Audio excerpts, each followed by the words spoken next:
لا، اليوم راح نصلح أكلة جدا جميلة، لكن فيها خطوات، اللي هي شوربة السي فود أو شوربة السمك والجمبري. هذه كلها البحرية بتكون بالمرقة الحمراء.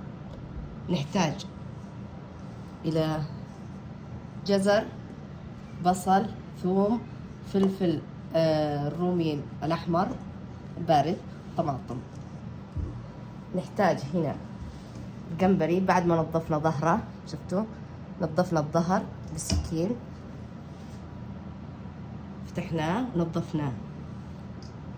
استكوزا لما تجون تنظفونه تفتحون هنا الغبار. طبعا اول سلقة لها مع المرقة بعد ما نصفيها راح نفتح استكوزا من النص، بعدين تابعوني. وهذا الراس ايضا نستفيد منه، له طعم. طبعا اكثر شيء اللي يغير طعم الشوربه اللي هي الاستكوزا، لها طعم مميز في الشوربه. وبالنسبه لي طبعا زيت زيتون مع السمك، اي سمك اللي تفضلينه قطعيه مكعبات. الجمبري مجمد، وعندي ايضا جمبري هنا فريش. طبعا هذه لا اخليها الدفعه الثانيه، في دفعتين للشوربه.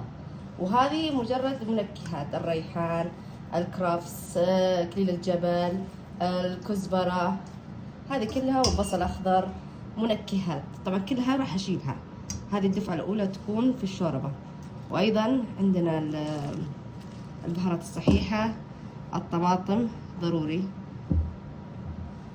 وعندي كذلك البهارات. وما ننسى من ضمن البهارات طبعا راح يكون شو اسمه جوزة الطيب اهم شيء، والليمون ايضا راح نطبخه معها. راح نشوف الحين بالخطوات ان شاء الله. الحين حطيتها وانتظرها لين تبدا تغلي المويه. طبعا مويه عاديه ما حطيتها حاره. انتظرها لين تاخذ الطعم اكثر وتنطبخ. بعدين اضيف عليها اللي هي هذه. ومدة الطبخ لازم تحطين ثلث ساعة فقط، لا يتعداها. فأنا انتظرها إلين تتسبك الخضرة مع بعض والورقيات والبهارات.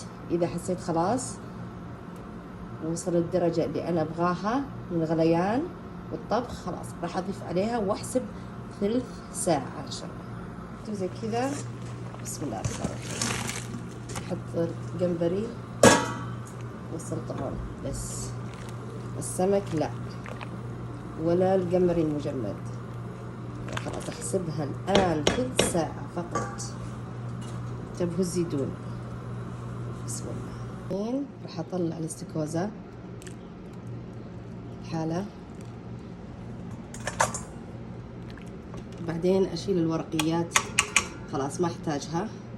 والموية طبعا راح يعني اللي يفضل راح أطحن الطماطم والخضار مع بعض، أما الباقي راح أطلعه الورقيات بس. بسم الله. الحين بعد ما استوى طلعناها وجهزنا المرقة. طبعا المرقة اللي فيها بس الطماطم والفلفل الحلو والجزر، راح كلها بنطحنها في طاحونة الكاس، يصير طحن ناعم.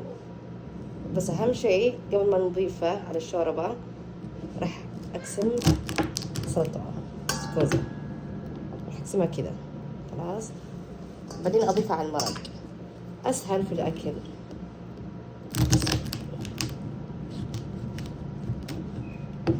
خلاص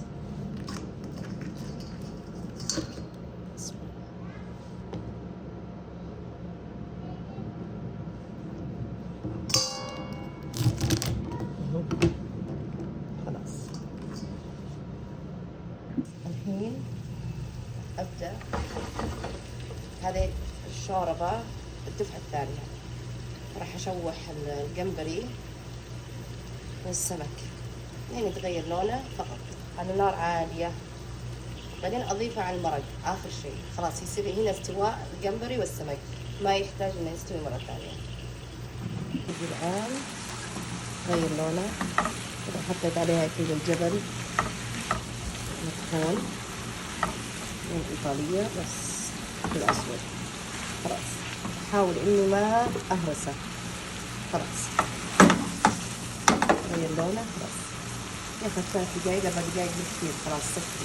خلاص الحين حطيت كل الجمبري والجمبري المجمد والسمك.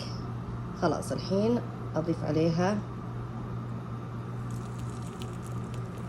المرقة اللي طحناها اللي هي الطماطم والجزر. خلاص أبدأ أصفيها. الحين مجرد 5 دقايق يغلي عندي. خلاص أضيف عليها الريحان وكيلو الجبل. نكهة 5 دقايق بس، لأن إذا طولتي في كليل الجبل راح يتفكك. فمجرد أهم شيء وزني الحين الفلفل الأسود، الملح، هذا وقت الآن.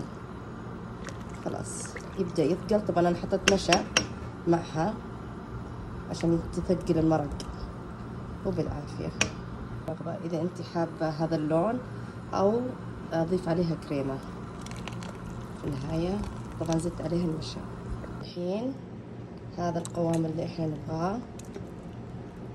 خلاص إذا حابة لون الأحمر الطماطم لا تضيفين كريمة. إذا حابة لونه كذا هذا القوام يكون بالعافية. الشوربة وبالعافية.